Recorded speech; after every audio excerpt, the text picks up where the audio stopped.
Hi, this presentation is a quick breakdown of one of the legal issues that I encountered while interning for the Victorian Ombudsman. My project while I was at the Ombudsman concerned the implementation of new council complaints processes that were required under the Local Government Act that passed Victorian Parliament in 2020. The requirements became live as of the start of this year, and the first step in my research was locating these policies and assessing their compliance with the Act. This is important for the Ombudsman because the Local Government Act's requirements provide a new avenue for it to enforce best practice among councils in its administrative decisions. As you can see with this comical image that I've put on the first slide, councils can be quite evasive, and this is another tool in the Ombudsman's arsenal. So why are these changes important? Well, I do apologise, we have to start with quite a dense slab of legislation.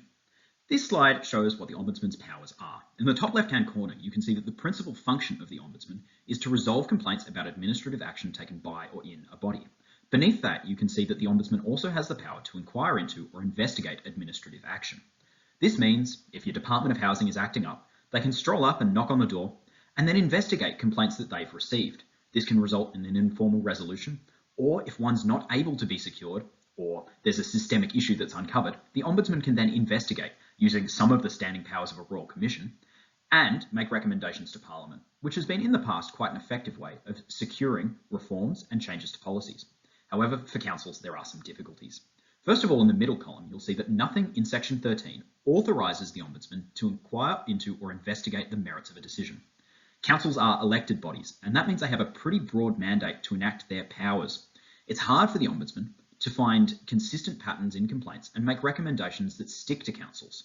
Furthering this, there are 79 councils, and that means, unlike the singular Department of Housing, it's hard for the Ombudsman to make recommendations that are easily cross-referenced between different bodies. Some are doing it right, some are doing it wrong, and it becomes a game of whack-a-mole.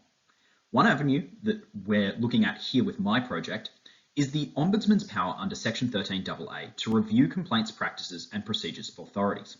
This was the limb of their responsibilities that resulted in the recommendations to Parliament for the changes. And we're going to be looking at how that can be used to broaden and more effectively use the Ombudsman's influence. Prior to the 2020 changes, the Ombudsman had published 2 reports into council complaints. I think one quote from Deborah right at the start of the 2015 report sums it up well. All too often, complaints to councils were seen as a nuisance or provoked a defensive, bureaucratic, or unhelpful response. I think those of you who have dealt with councils will no doubt be able to understand. The most troubling trends that were uncovered in these reports were deficient processes and a disregard for data. Council complaints were received in an ad hoc way and dealt with inconsistently, and the information from them was not stored to be used as free feedback. The Ombudsman made 2 major legislative recommendations to Parliament to fix this situation. The first was to add a standard definition for complaints in order to preserve data integrity, and to mandate an internal review function so people had procedural rights. So before we get into what's happened, let's quickly recap the problem. Constituents are sometimes not given due process or consideration when they make a complaint about council. This is doubly so a problem for the Ombudsman because it has difficulty engaging with councils on these matters because there's no settled best practice. When councils take a helter-skelter approach to dealing with these things, it's hard for the Ombudsman to suggest a better way forward. The goal of the reforms, from at least the Ombudsman's point of view, was to encourage or require local councils to enact consistent complaints policies so there was a standard against which they could be held accountable, and so complaints were handled in a better way. This was very nicely directly translated into Section 107 of the Local Government Act. This section requires that councils publish a document prescribing a process for dealing with complaints.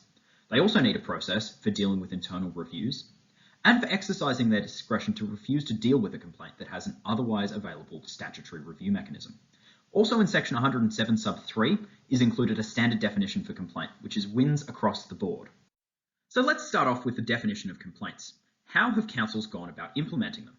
Well, 67 of the 79 councils, or 85%, have a definition of a complaint that is fully consistent with the Act. As you can see in Section 107 sub 3 on the right, this includes quality of an action taken by council, any delays by council, and policy decisions as well. 10 of the remaining policies have definitions which omit grievances relating to council policy decisions, which is not a huge area as identified by our later complaint analysis. And some also exclude requests for service. This is more of a sticking point. Melbourne City Council received 300,000 requests for service in 2017. They reported 80 complaints. It's a misuse of data that councils are now notorious for, as identified in the reports. 2 councils did not define complaint. Delays and timelines were an area of mixed success when it came to councils implementing the required processes under the legislation. Standards Australia and the Victorian Ombudsman insist that 30 days is a reasonable period for councils to finalise complaints as signposted by their policies. 71 of the 79 councils, or 90%, now commit to resolutions within 30 days for most complaints. However, 24 councils, or 30%, do not make the same commitments for internal reviews. Often, a deadline is omitted. An area for improvement that I identified in these policies, and I will need to keep this brief, is challenging behaviours.